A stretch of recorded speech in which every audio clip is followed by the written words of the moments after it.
నమస్తే తెలుగు న్యూస్కి స్వాగతం. సీనియర్ జర్నలిస్ట్ కిరణ్ గారు ఉన్నారు మనతో. రేవంత్ రెడ్డి సినీ పెద్దల భేటీ నేపథ్యంలో అది అయిన మరుక్షణమే అంబటి రాంబాబు వెంటనే ట్వీట్ చేసిన ఇది తెలుసు మనకందరికీ. సమస్య పరిష్కారానికి సోఫా చేరాల్సిందే. కిరణ్ గారు నమస్కారం, స్వాగతం. నమస్తే గోపి. అంబటి రాంబాబు హ్మ్. ఎప్పుడు వార్తల్లో ఉండే వ్యక్తి. సమస్య పూర్తిగా పరిష్కారం పూర్తి జరగాలంటే పరిష్కారానికి సోఫా సోఫా చేరాల్సిందే. చేరాల్సిందే. సోఫా ఎక్కడికి చేరింది ఇప్పుడు మరి? సహజ గుణం బయటపడింది, సహజ లక్షణాలు బయటకొచ్చినాయి అని చెప్పాలి. వాళ్ళ అధినాయకుడికి ఇలాగా సోఫాలు తీసుకొని పనులు చేయడం, సోఫాలు చేరవేసి పనులు చేయించుకోవటం వాళ్ళ అధినాయకుడికి అలవాటు. కాబట్టే ఈ సోఫా సన్నివేశం ఇవాళ ఆయన గుర్తొచ్చింది. ఓహో, ఇది పూర్తిగా పరిష్కారం జరగాలంటే అదే జగన్మోహన్ రెడ్డి గారి హయాంలో అయితే సోఫా చేరుంటే పరిష్కారం అయిపోయేది కదా.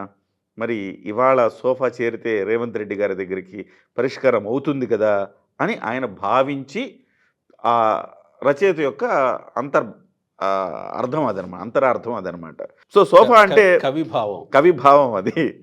సోఫా అంటే మీకు తెలిసిందే కదా, పుష్ప సినిమాలో సీఎంని మార్చి ఇంకొక సీఎం అని చేయాలన్నప్పుడు ప్రతి ఒక్కళ్ళకి డబ్బుతో వాళ్ళని కొంటాడు. పుష్ప క్యారెక్టర్లో ఉన్న అల్లు అర్జున్ పుష్ప క్యారెక్టర్ కొంటది. సో కొనేటప్పుడు ఆ డబ్బుని ఎలా చేరవేస్తారంటే సింబాలిక్గా సోఫా సెట్లో డబ్బులు పెట్టేసి ఆ సోఫాలు కుర్చీలు తీసుకెళ్ళి వాళ్ళ ఇంట్లో ఇచ్చేసి, ఇదిగోండి సోఫా ఒకసారి ఓపెన్ చేసి చూడండి, మీకు కావాల్సింది ఉంది, మాకు కావాల్సింది చేసి పెట్టండి అని చెప్తారు. ఇలాగా ఇవాళ రేవంత్ రెడ్డి గారు ఈ రకంగా ఈ ప్రభుత్వం సినిమా ఇండస్ట్రీని బ్లాక్మెయిల్ చేస్తోంది, ఇబ్బంది పెడుతోంది, కాబట్టి మీరు ఒక సోఫా సెట్ ఆయనకి పంపిస్తే ఆయన సెట్ అయిపోతాడు, ఇక మీ జోలికి రాడు అనేది ఆయన చెప్పింది అంబటి రాంబాబు గారు.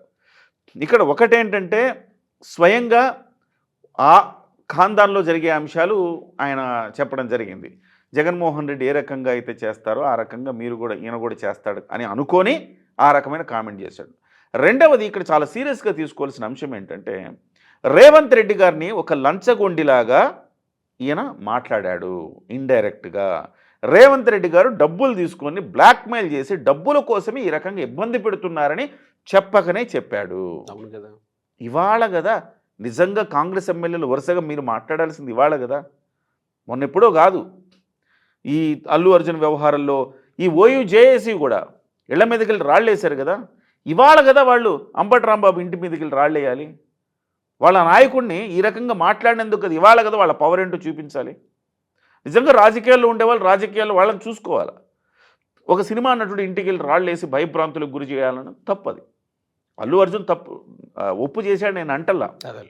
చాలా సందర్భాల్లో నేను విమర్శించాను. అంత మాత్రం చేత అది ఆల్రెడీ ప్రక్రియ చట్టపరంగా న్యాయపరంగా ప్రక్రియ సాగుతున్న సందర్భంలో వీళ్ళు ఉస్మానియా యూనివర్సిటీ జేఏసీ పేరుతో వెళ్ళి రాళ్ళు వేయటం అనేది ఎంతవరకు కరెక్టు? తప్పు కదా. నిజంగా మీరు ఇవాళ హర్ట్ అవ్వాలంటే ఇవాళ హర్ట్ అవ్వాలా. మీ నాయకుడిని అవమానించాడు. కాంగ్రెస్ పార్టీ నాయకులు మాట్లాడితే ఇవాళ మాట్లాడాలి. ఇక్కడే అంబటి రాంబాబు గారికి ఇల్లు ఉంది, అంబటి రాంబాబు గారికి ఆఫీసులు ఉన్నాయి, అంబటి రాంబాబు గారికి వ్యాపారాలు ఉన్నాయి. నిజంగా మీరేమన్నా హర్ట్ అయితే ఇవాళ హర్ట్ అవ్వాలి, అల్లు అర్జున్ విషయంలో కాదు అంటున్నా నేను. ఆ భూపతి రెడ్డి అనే ఆయన అల్లు అర్జున్ విషయంలో ఎంత తీవ్రంగా స్పందించాడు. ఆంధ్రుడిలాగా ఉండు, ఇక్కడికి వచ్చి ఏదో చేయాలని అనుకోకు, నేను ఒక అధికార పార్టీ ఎమ్మెల్యేగా మాట్లాడుతున్నా అని కూడా మాట్లాడాడు ఆయన. ఇప్పుడు మీరు అన్నట్టు ఈ రోజు కదా స్పందించాలి, ఈ రోజుగా స్పందించాలి నాయకుడిని. ఇవాళ అనుకోవచ్చు వాళ్ళు అల్లు అర్జున్నే మేము అన్నాం తప్ప మామూలు వాళ్ళని. అల్లు అర్జున్కే ఇక్కడ ఉండి సినిమా ఇండస్ట్రీలో ఇక్కడ పుట్టి పెరిగిన అల్లు అర్జున్ ఇలాంటి వాళ్ళకి సినిమా సెలబ్రిటీలకే మీరు వాళ్ళ పట్లనే మీరు ఇట్లా అంటుంటే సామాన్య ప్రజలు మరి ఎట్లా తీసుకోవాలి? భయభ్రాంతులకు గురిగారా? అన్సేఫ్గా భావించరా? ఇవాళ 10 ఏళ్ళు అయింది తెలంగాణ వచ్చి. 10 ఏళ్ల నుంచి తెలంగాణలో ఎలాంటి సంఘటన జరగకుండా ఉన్నారు. బీఆర్ఎస్ అనేది ఉద్యమ పార్టీ. కేసీఆర్ తెలంగాణ రాకముందు ఎన్నో మాటలు అన్నాడు. నిజంగా తెలంగాణ వచ్చిన తర్వాత ఏమన్నా జరుగుద్దేమని చాలామంది భయపడ్డారు. కానీ ఒక్కటంటే ఒక్క సంఘటన జరగకుండా ప్రశాంతంగా హైదరాబాదులో అన్ని ప్రాంతాల వాళ్ళు కలిసిమెలిసి జీవిస్తూ ఉన్నారు.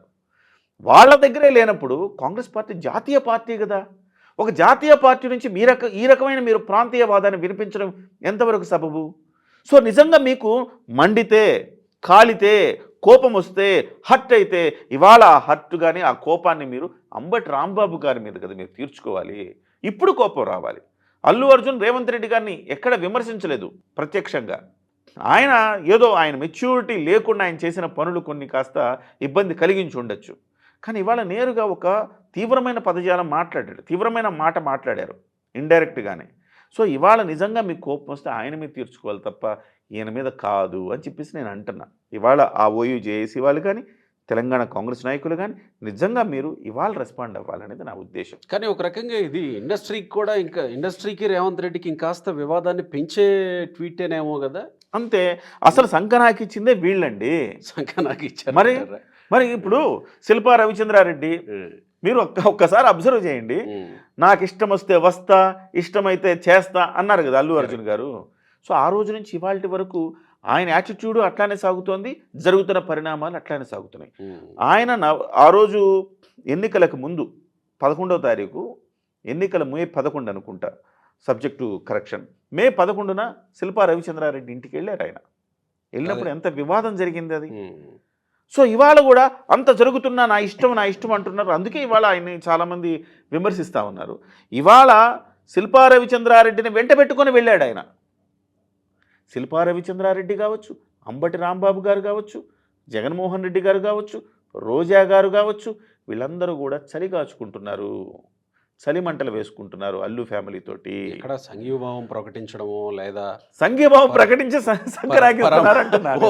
నేను అంటుంది ఈ జైలుకి వెళ్ళొచ్చిన తర్వాత నేరుగా ఆయనకు ఫోన్ చేసో కలిసో చాలా మంది కలిశారు కదా. కలిశారు, వాళ్ళు ఫోన్లు కూడా చేసి ఉంటారు, భయపడి చాలు సారు మీరు చేసింది చాలిక అని చెప్తుంటారు. ఇప్పుడు శిల్పా రవిచంద్రారెడ్డి ఉన్నాడండి, అల్లు అర్జున్ గారు ఇంతకాలం మొన్న తొక్కిసలాట జరిగినప్పుడు ఆయన ఫ్యామిలీ ఆయన కూడా వెళ్ళారు అక్కడికి సినిమా థియేటర్కి.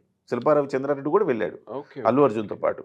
ఇంత జరిగినప్పుడు నిజంగా నీ స్నేహితుడే కదా, నీ స్నేహితుడి కోసం ఇంత విమర్శలు ఎదుర్కొన్నావు కదా, నేను ఆ ఫ్యామిలీకి అండగా ఉంటా అల్లు అర్జున్ గారు చెప్పడానికి ఇబ్బంది అయి ఉండొచ్చు. కానీ శిల్పా రవిచంద్రారెడ్డి వెళ్ళి నేను ఒక 2 కోట్లు ప్రకటిస్తున్నా, హైదరాబాద్లో 100 ఎకరాలు ఉన్నాయి వాళ్ళకి, కరెక్ట్, నేను ఒక 2 కోట్లు ప్రకటిస్తున్నా వాళ్ళకి, లేకపోతే 3 కోట్లు ప్రకటిస్తున్నా వాళ్ళకి, నా మిత్రుడికి ఇలా పొరపాటు జరిగింది, నా మిత్రుడి తరపున నేను క్షమాపణ చెప్తున్నా, నేను ప్రకటిస్తున్న 3 కోట్లని ఆ స్నేహభావాన్ని ఆయన చెప్పుకోవచ్చు, ప్రకటించుకోవచ్చు కదా. సో సంకనాకించడానికే ఉంటారు గోపి గారు వీళ్ళంతా. అల్లు అర్జున్ గారు ఇప్పటికైనా గమనించాలి, ఈ అంబటి రాంబాబు ఎందుకో మరి ఇప్పుడు అంబటి రాంబాబు కూడా దండం పెట్టాలి, నువ్వు ఆపరా బాబు. అంబటి రాంబాబు కూడా దండం పెట్టి ఇక చాలు నాతో చలిమంటలు వేసుకుంది, దయచేసి నన్ను వదిలేయండి అని చెప్పాలి. మీ మద్దతు, మీ ప్రేమ చాలు సార్, దండాలి సార్ దీనికని. సో వాళ్ళు ఏంటంటే వైసీపీ వాళ్ళు ఎవరైతే తెలుగుదేశం పార్టీకి కొంచెం, తెలుగుదేశం పార్టీతో జూనియర్ ఎన్టీఆర్ ఏదైనా ఒక కామెంట్లో జూనియర్ ఎన్టీఆర్కి తెలుగుదేశం పార్టీ గ్యాప్ ఉందంటే జూనియర్ ఎన్టీఆర్ మావాడు అంటారు. తర్వాత అల్లు అర్జున్కి మెగా ఫ్యామిలీ గ్యాప్ ఉందంటే అల్లు అర్జున్ మావాడు అంటారు. వాళ్ళకు పరాన్న జీవులు. కానీ పవన్ కళ్యాణ్ అనలేకపోయారు, పవన్ కళ్యాణ్ అనలేకపోయారు. పవన్ కళ్యాణ్ కాకపోతే తంపులు పెట్టే ప్రయత్నం చేశారు కానీ కూటమిలో కానీ మావాడు అని అనలేకపోయారు. మావాడు అంటే వాళ్ళకే డ్యామేజ్, ఎందుకంటే ఆయన రాజకీయాల్లో ఉన్నాడు కాబట్టి. వాళ్ళు మరీ అంత ఓన్ చేసుకుంటే జగన్మోహన్ రెడ్డి హర్ట్ అవుతాడు కాబట్టి అంతవరకు వెళ్ళలేదు. ఇది పవన్ కళ్యాణ్ మంచోడే, చంద్రబాబు చెడ్డోడు అనే ఒక స్ట్రాటజీ ప్లే చేస్తున్నారు ఇప్పుడు. కానీ తెలుసు కదా వాళ్ళిద్దరికి ఉండే బాండ్, ఫెవికాల్ బంధం అది ఎంతమంది బయట నుంచి ఎన్ని మాట్లాడినా వాళ్ళిద్దరికి ఉండాల్సిన అవగాహన వాళ్ళిద్దరికి ఉంది. రాబోయే 10 ఏళ్లకు సరిపడా అవగాహన వాళ్ళిద్దరికి ఉంది.